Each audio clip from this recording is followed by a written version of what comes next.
and the Divinity School make an even greater contribution in terms of the African American experience. And I simply wanted to say that so that people will know that in a real sense you've made a tremendous contribution. Now you brought with you today a book, Dr. Baldwin, and let's talk about that book. Yes, that book, of course, is part of my effort to contribute to the continuation of the struggle through my scholarship.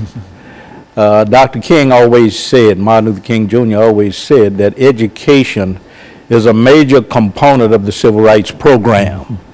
So I took that seriously, and in the course of my 30 to 35 years of teaching, I published a lot of books on Dr. King, and the book that you have in mind now, Behind the Public Veil, The Humanness of Dr. King, is an attempt to humanize a major figure in the civil rights movement. Very good. And of course, Dr. Baldwin, we're going to get ready for our first commercial break, and then we'll come back and we'll have about 8 minutes for the second segment, and we'll allow you to continue. We'll be back with our audience following this very, very short commercial break.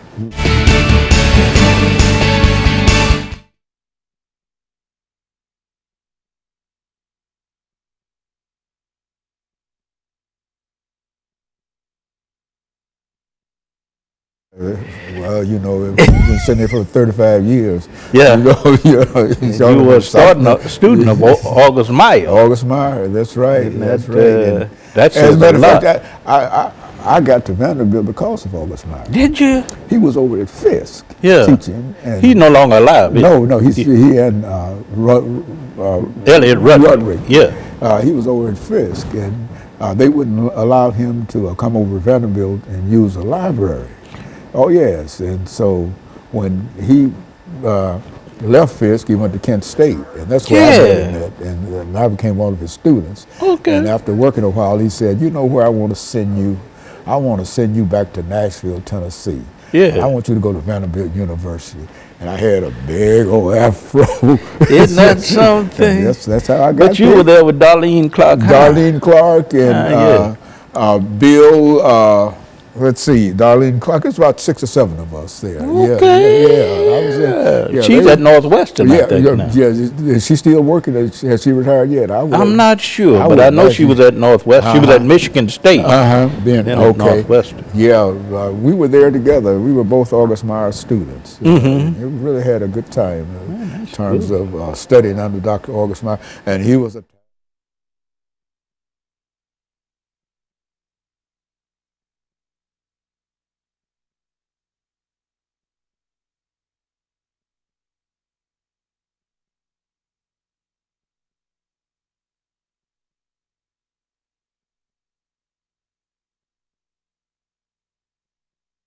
Thank you, and welcome back to the second segment of the show for today. We're talking to Dr. Louis Baldwin, and he's talking about African Americans and the election of 2016. Dr. Baldwin, let's see if we can continue this second segment by talking about some of the issues in this election that might have an impact upon African Americans and some of the consequences. I think that's very important. I would say that the issues confronting Black Americans in this election, of course, are the same issues confronting all Americans to some extent.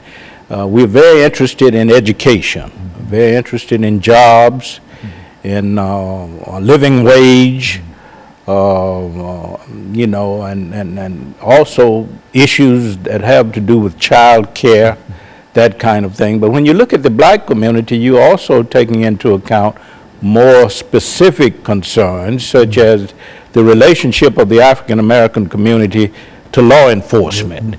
We know the epidemic of police shootings over the last decade. So Black Americans have a specific concerns about how we might improve relations between the Black community and policemen, or the Black community and law enforcement. And we also have a concern about equality, racial equity in the criminal justice system. And I don't see those issues being addressed very much on either side.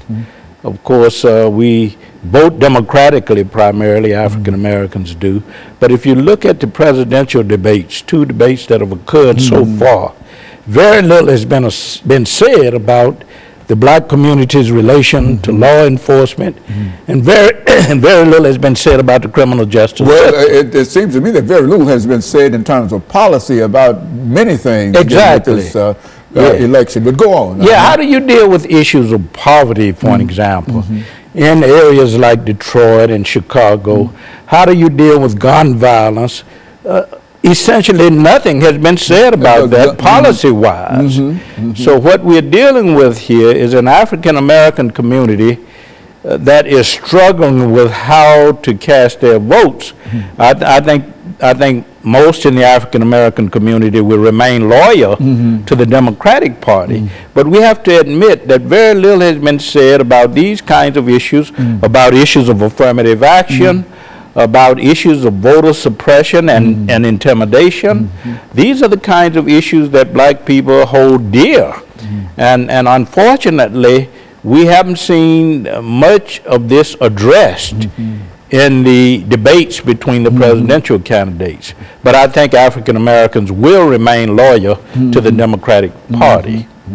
And you know, Dr. Baldwin, sometimes it appears that we've simply forgotten what the suffrage has done for African Americans. Exactly. You know, and I'm just hoping that there will be a renewed attempt on the part of our leaders to further enhance what we're trying to do at the ballot box. Exactly. If you look at the statistics now in the polls, I think we can say that 87% of African Americans will support the Democratic candidate.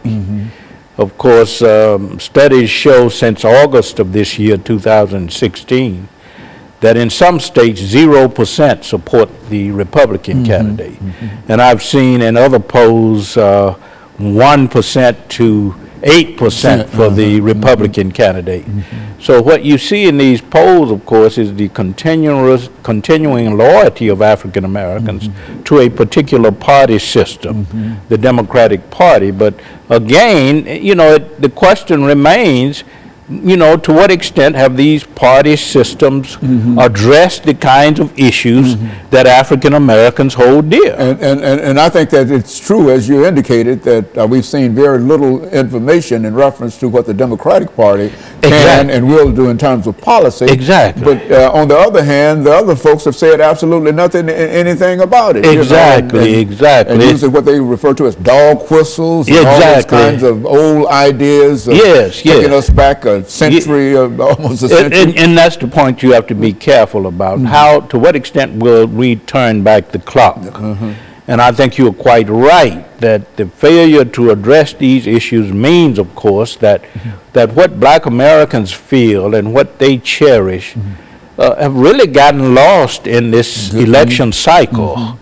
You don't hear much discussed at all about what we think, or what we feel, or what we think about the future, or the kinds of issues that we hold dear, the kinds of values that we cherish. And so it's a very strange election cycle. And I think it's summarized by the word, what have you got to lose? Exactly, exactly. And when you start summarizing everything and looking at a large percentage of the electorate from that perspective, it's really difficult to find out how, and I don't see how a party can survive with the kind of attitudes that many of them are taking toward not only Africans, but all minorities. Yeah, Latino Americans, Muslim Americans, gay and lesbian Americans. You have to be very careful. I think you have to be able to respond with policy initiatives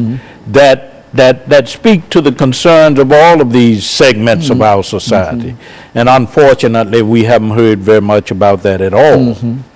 And of course, these debates that they're having really does not, in a real sense, produce any kind of information. It's a lot of showmanship and a lot of whatever. But really very little information in terms of what people will do. And charges back and forth, attacks back and forth, and very little in terms of policy initiatives and policy solutions to the problems that we all face as Americans, and more particularly what African Americans face.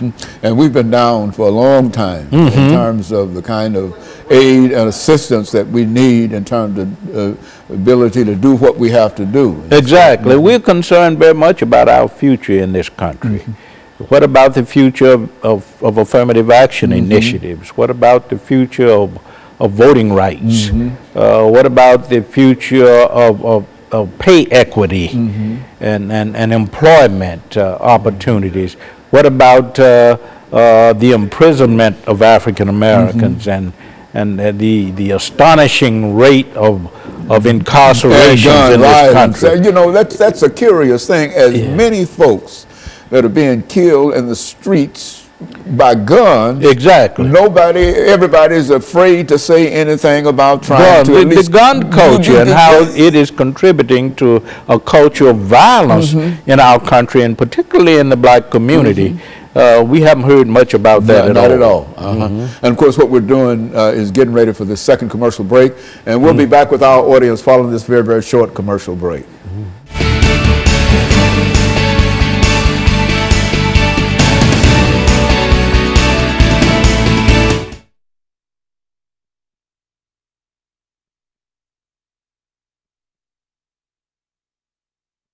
People back to work. About personal attacks, you know. And my God, hate. That's what it is. That's hate. Hate. Nothing but hate. That's all it is, man. I mean, and hopefully, I hope it doesn't discourage, and I'd like to deal with that in the last segment. Okay. To what extent this might discourage turnout? I think it's going to promote turnout myself. You do? Oh, yes. Oh, yes. I think that we're going to have the greatest, black folks going to get out and vote.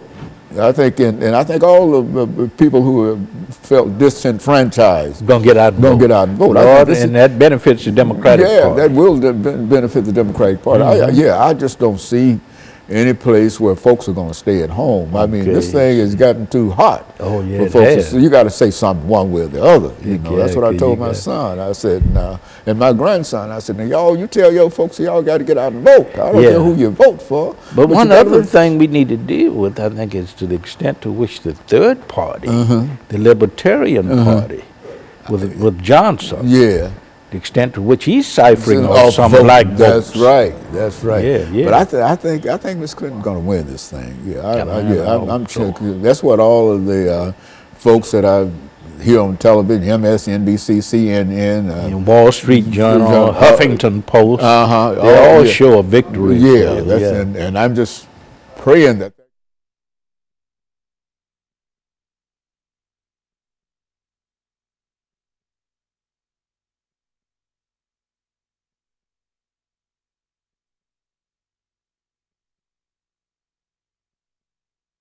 Thank you and welcome back to the final segment of the show for today.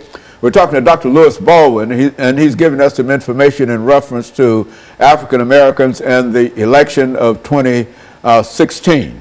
And of course, Dr. Baldwin, let's during this last segment, let's take the opportunity to deal with some issues that you believe to be important in this election, so that we can sort of end this particular segment, given some directions in terms of what people can do and what we ought to do. I think this election is important, first of all, because we need to assure the preservation of the Obama legacy. Obama has been very intentional about addressing health care issues, about addressing employment issues in the black community, criminal justice issue, the issues that pertain to law enforcement and its relationship to the black community. So we need to preserve his legacy in terms of pushing legislation that address the concerns for African Americans and women. We have to keep in mind that the Ledbetter Law or Act was signed by President Obama, which called for equal pay equity for women. So we first of all got to preserve his legacy for the black community, and I think that's very important for the black community. Another concern, of course, is how will this election cycle, and particularly the person who wins the office of president, how would that person address issues such as affirmative action, such as gun control, criminal justice, crime in black communities? I think that is very, very important. We look to the future, black Americans do. We've always looked to the future because we have had problems dealing with the past in many cases, and dealing with the present. We look to a future with hope. Things have to get better. Yeah, things have to get better. So we have a more hopeful view when it comes to the future. And I think black Americans today are looking for someone who will build on the Obama legacy. And I think most black American studies show that 87% of blacks at least will vote for the Democratic candidate. And I think that most black Americans feel that the Democratic candidate, who happens to be Hillary Clinton, represents a better prospects, a better choice for the future in terms of how our own platform in the black community will be advanced, not only in terms of the preservation of the Obama legacy, but building on that legacy in terms of what? Creating more jobs. There's unemployment in certain black communities at 58%. So how will the future president address those kinds of issues? How will the future president address the gun issue? Hillary Clinton has talked about gun control. Donald Trump has talked about the Second Amendment rights and how to extend those rights. So I think, we have to look at that because that's very, very important, because crime, particularly black on black crime, has reached epidemic proportions in places like Chicago and New Orleans and Philadelphia.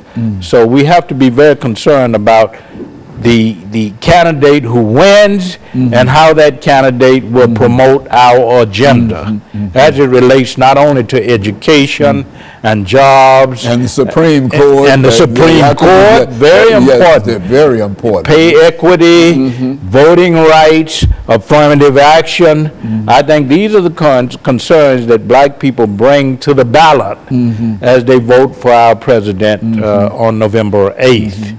And I think over the last 5 minutes, Dr. Baldwin, I think that this is an opportunity for black folks and other folks who feel that they've been discriminated against. Disenfranchised. This is an opportunity for them to move forward. Exactly. And the best way to move forward is to have a good agenda. Exactly. And I think that the Democrats do at least have somewhat of an agenda. I mean, at least it might be on the web page somewhere, but at least it's out there somewhere, and it's not a bunch of well, anyway, I mean, I think it characterizes itself when you talk about the opposite of that. We have to keep in mind now that since the mid-60s, when Martin Luther King Jr. was imprisoned at Reedville, it was actually 1961-62, blacks have shifted more toward the Democratic Party.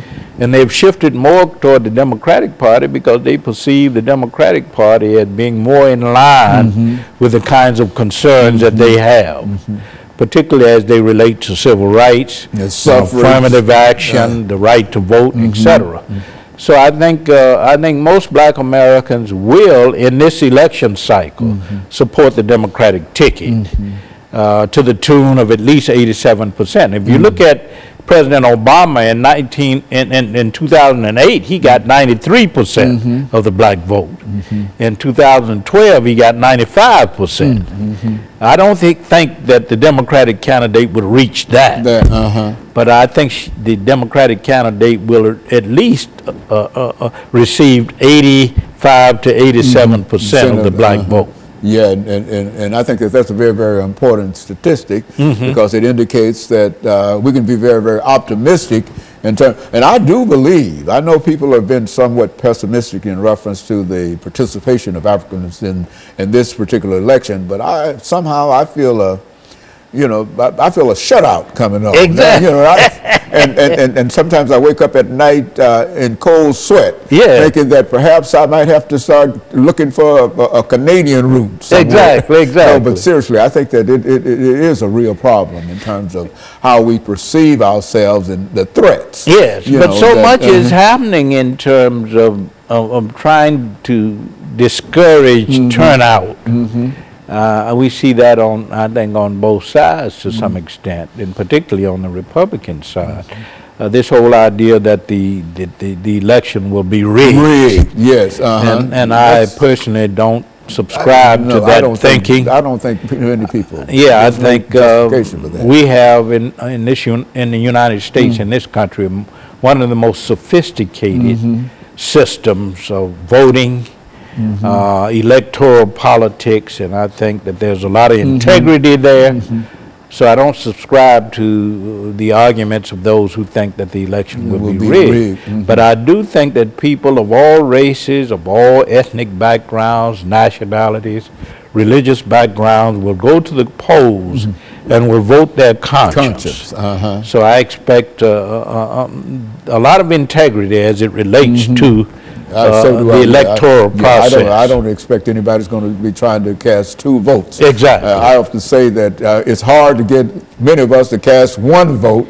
Exactly. I doubt very seriously you're going to get anybody to cast 2 votes. 2 votes. Go down there twice. Yes, I think I think it would be an election characterized by integrity, and I think that this process in America, in our country, has more integrity than in other parts of the world. That's it. And if we don't have it, then how could we expect it to be anywhere else? Exactly. And in spite of what everybody say, this is indeed the greatest country in the world. Absolutely. And I feel it a privilege personally to be an American. Yeah. I mean, I've never seen anything that we've done or whatever that would put me outside of being a citizen of the United States of America, in spite of all of the trials and tribulations that we've had in this country. I think that this is the best one for us. There's one thing we can claim, of course, is that our struggle has been toward the realization of participatory democracy. That's right. And we've been on that course. Yes, and I think we'll make it. Exactly. I think we'll be very successful. Exactly. And so, Dr. Baldwin, during the last 45 seconds, let me thank you for bringing by again some excellent information, some encouraging statements in terms of where we are and some of the possibilities. And while we stand on the very, very edge of this third debate, I do believe that this will be decisive in terms of helping us move toward the polls. Yes, and I look forward to that, and I know that I've talked to everybody in reference to it, and so a lot of folks are going to vote. I'm convinced of that. That's the important thing. We have to have the turnout. That's the turnout, regardless of who we have to make sure that the realization of our vision for the future. Okay, and let me thank you, and let me encourage our audience to tune in again next week for another informative edition of Comments. Thank you, and good morning.